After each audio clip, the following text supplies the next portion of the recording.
Bab 629. Kamu segera berlutut padaku. Kedua. Ketika Sapta mengatakan ini, Mileye tahu bahwa segalanya tidak bisa diselesaikan dengan baik. Wanita berambut putih tidak terkejut, dia tersenyum. Aku sedikit penasaran, apakah kamu membunuhku demi orang-orang di bawah, atau untuk dirimu sendiri? Sapta memandang wanita berambut putih, untuk diriku sendiri dan untuk semua orang di belakangku. Wanita berambut putih berkata sambil tersenyum, tapi pernahkah kamu berpikir tentang apa pengaruhnya terhadap alam semesta chaos jika aku mati? Tahukah kamu, aku adalah hukum surga terakhir dari alam semesta chaos ini. Hukum surga. Sapta menggelengkan kepalanya, kamu memproklamirkan diri. Wanita berambut putih menyipitkan matanya sedikit dan tidak berkata apa-apa. Sapta menambahkan, di dunia ini sama sekali tidak ada yang disebut hukum surga, kamu hanya dapat dianggap sebagai roh bagian dari alam semesta chaos ini yang relatif kuat, dan kamu, yang mengaku sebagai hukum surga, berdiri di atas semua makhluk hidup, dan menganggap semua makhluk hidup sebagai semut. Orang-orang di dunia, jika mereka ingin mendapatkan sumber energi yang awalnya milik dunia ini, mereka harus menyerah kepada kamu dan diperbudak olehmu. Dunia akan menjadi lebih baik tempat tanpamu. Wanita berambut putih berkata sambil tersenyum, kalau begitu, tahukah kamu, jika bukan karena aku yang mengendalikan sumber energi ini, dengan keserakahan kalian manusia, sumber energi ini sudah lama hilang. Pada saat itu akan menjadi para pendahulu menikmati sedangkan generasi mendatang menderita. Apakah kamu mengerti?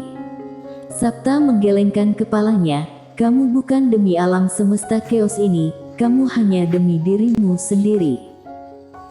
Wanita berambut putih berkata, aku memang demi diri aku sendiri, tetapi jika aku tidak menekannya, tahukah kamu seperti apa alam semesta ini?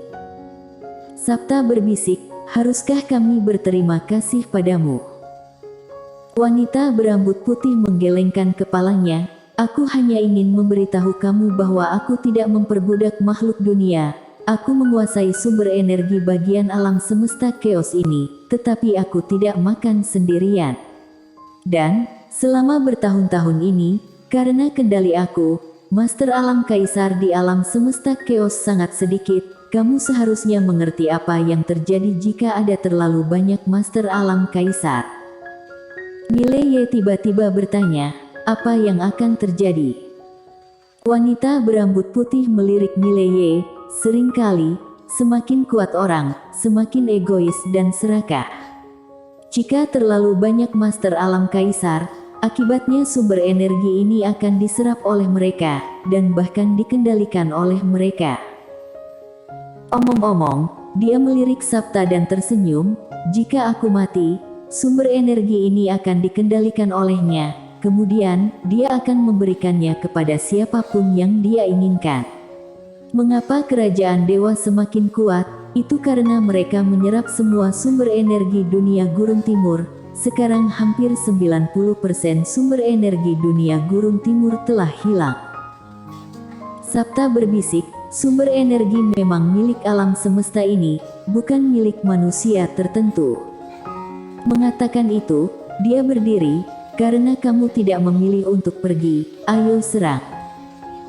Suara itu terdengar, Leo Xiang dan yang lainnya semua muncul di belakang Sapta. Wanita berambut putih tertawa, semuanya alam kaisar. Berbicara tentang ini, dia tiba-tiba memandang Mileye, yang tidak aku mengerti adalah untuk apa kamu panggil orang ini. Mileye. Sapta berbisik, apakah dia lemah?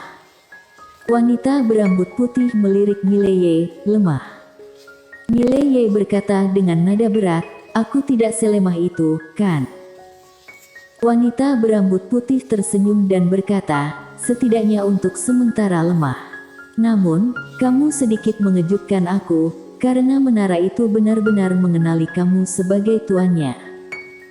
Mileye bertanya, kamu kenal dia? Wanita berambut putih menggelengkan kepalanya. Entahlah, aku baru bertemu sekali. Saat dia berbicara, dia merentangkan tangan kanannya, dan sejumlah teratai api merah menyala tiba-tiba muncul. Api. Tidak jauh, Heni Nangong sedikit mengernyit, teratai api suci. Mileye memandang Heni Nangong, yang menjelaskan, teratai api suci, api ilahi pertama alam semesta keos, sebanding dengan keberadaan puncak alam kaisar. Pada saat ini, di belakang wanita berambut putih, setetes air biru kristal tiba-tiba muncul. Setetes air itu hanya seukuran ibu jari, jernih dan sangat indah. Roh air. Heni Nangong menatap wanita berambut putih. Kalau menurutku benar, roh suci 5 elemen ada di tanganmu. Wanita berambut putih tertawa, setengah benar. Suara itu terdengar, dan bola emas tiba-tiba muncul di sebelah kanannya. Bola emas memancarkan cahaya keemasan samar, dan di dalamnya ada energi yang sangat menakutkan. Dan di sebelah kiri wanita berambut putih, ada dahan kayu dan seorang manusia tanah liat. Ranting kayu berwarna hijau dan memiliki 2 daun hijau di atasnya, sedangkan manusia tanah liat hanya seukuran telapak tangan, tetapi terlihat seperti orang sungguhan. Pada saat ini, ia menatap Sabta dan yang lainnya sambil tersenyum. Roh suci 5 elemen. Sabta memandang wanita berambut putih, itu saja. Wanita berambut putih tertawa, belum cukupkah? Suara itu terdengar, manusia tanah liat di sampingnya tiba-tiba bergegas menyerang, dan pada saat manusia tanah liat itu bergegas keluar, Leo Xiang di samping Sabta tiba-tiba maju selangkah dan menebas dengan pedang. Bang! Begitu energi pedang itu bergetar, semuanya mundur. Dan Leo Xiang, yang menghunus pedang, juga mundur dengan keras. Retret ini, dia mundur langsung ke laut ribuan kaki jauhnya. Melihat adegan ini, wajah Mileye tiba-tiba menjadi serius. Apakah manusia tanah liat ini begitu kuat? Di kejauhan, manusia tanah liat menyeringai, dan saat berikutnya, dia menyerang Leo Xiang di kejauhan lagi. Kecepatannya terlalu cepat, dan kemanapun dia lewat, ruang hampa langsung terkoyak olehnya. Di kejauhan, mata Leo Xiang sedikit menyipit, dan ada sedikit kesungguhan di matanya. Dia tidak berani gegabah, dia maju selangkah, dan dalam sekejap, cahaya pedang berguncang. Bang! Hampir seketika, air laut di bawah kaki Leo Xiang menguap, dan Leo Xiang mundur lagi. Menekan. Begitu mereka bertarung, Leo Xiang langsung ditekan. Pada saat ini, wanita berambut putih tiba-tiba tertawa, kultivator pedang ini tidak buruk. Suara itu terdengar, dan cabang kayu di sampingnya tiba-tiba melayang keluar, dan dalam sekejap, rambatan pohon tiba-tiba muncul di sekitar lapangan. Tanaman merambat ini tampaknya tumbuh dari ruang hampa, yang sangat mengerikan. Pada saat ini, Leon Xiang tiba-tiba memblokir di depan Sabta, dan saat berikutnya, untaian energi pedang menyebar seperti jaring. Cici. Di lapangan, serangkaian suara pemotongan padat terus terdengar. Tidak hanya tanaman merambat yang dipotong, tetapi bahkan ruang hampa di sekitarnya juga dipotong, yang sangat mengerikan. Pada saat ini, cabang kayu tiba-tiba melayang ke arah Leon Xiang.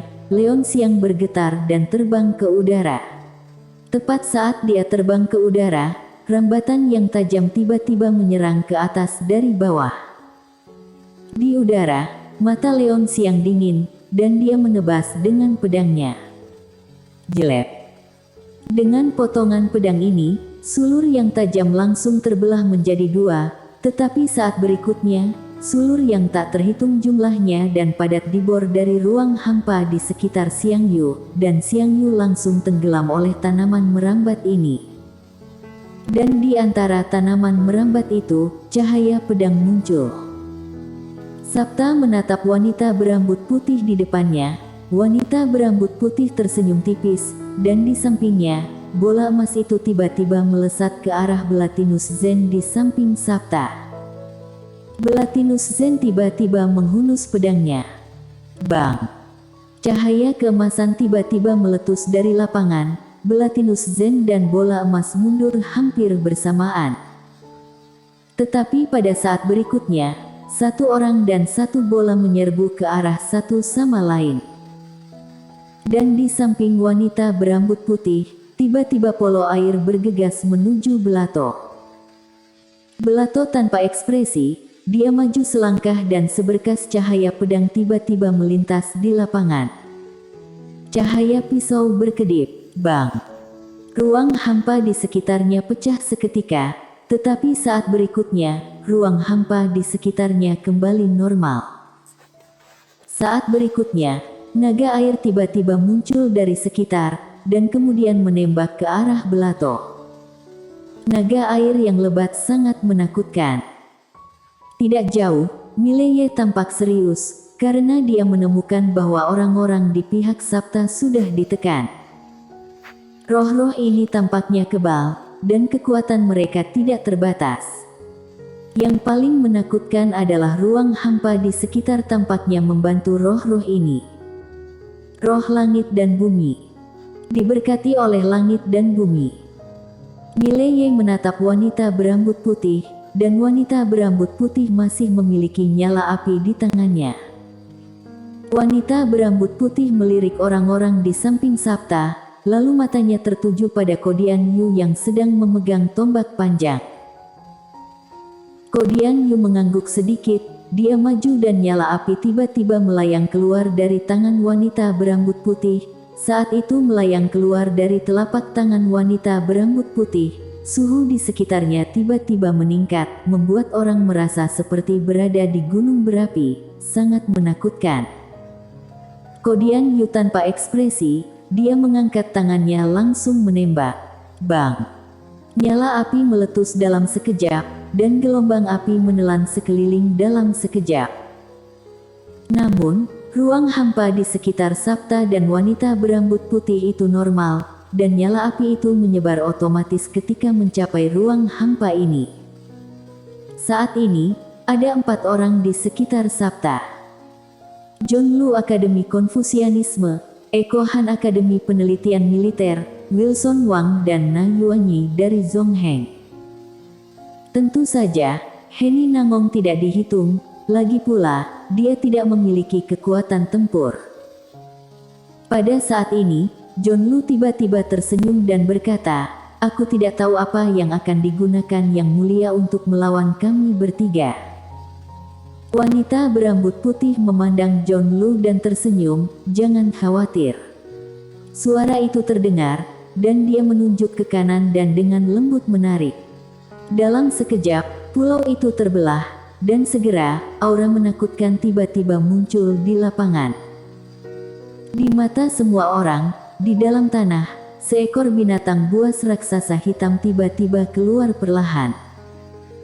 Binatang raksasa itu setinggi 10 kaki, berbentuk seperti sapi, dengan tubuh gelap dan suasana sunyi yang sangat menakutkan. Melihat binatang buas raksasa ini, tiba-tiba terdengar suara dari Mileye, "Ini adalah binatang buas Dian." Suara Kadendi. Mileye bertanya dengan cepat, "Apa itu binatang Dian?" Kadendi berkata dengan nada berat, "Binatang buas penjaga." Binatang buas penjaga klan roh. Mileye tercengang, lalu dia berkata, "Apakah itu musuhmu?" Kadendi berkata, "Ya." Mileye berkata, "Apakah kamu akan keluar untuk bertarung?" Kadendi berkata dengan marah, "Untuk apa? Meskipun itu tidak pada puncaknya, itu jelas tidak jauh dari puncaknya, dan bagaimana dengan aku? Aku dalam periode lemah, keluar untuk minta dihajar."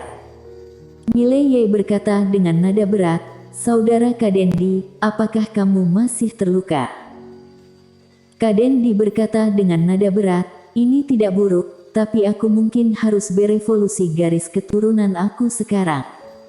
Sekarang adalah masa kritis, Aku tidak bisa mengambil tindakan. Ketika garis keturunan aku berkembang, orang ini akan menjadi sampah di depan aku. Mileye. Tak jauh dari situ, wanita berambut putih tiba-tiba tertawa. Dian, mainlah dengan penguasa kota Ye kita. Mileye tiba-tiba marah. Apa-apaan? Aku tidak ingin main-main dengannya. Wanita berambut putih tertawa. Sebenarnya sudah lama aku mengincarmu. Namun, untuk menghadapi kerajaan dewa, aku tidak punya waktu. Dan Star-Lord itu bodoh sekali, jangan bicarakan orang bodoh itu sekarang. Karena kamu di sini, aku tidak akan membiarkanmu kabur kali ini. Suaranya terdengar, Dian di sampingnya menyerang langsung ke arah Mileye. Dengan serangan ini, tekanan yang kuat secara langsung membuat Mileye terengah-engah. Mileye kaget dan marah. Tiba-tiba, pedang penakluk jiwa miliknya menunjuk Dian dengan marah, dan berteriak, "Bajingan, tahukah kamu apa ini? Aku reinkarnasi dari Raja Hades, kamu harus berlutut untukku." Ciwani bersambung.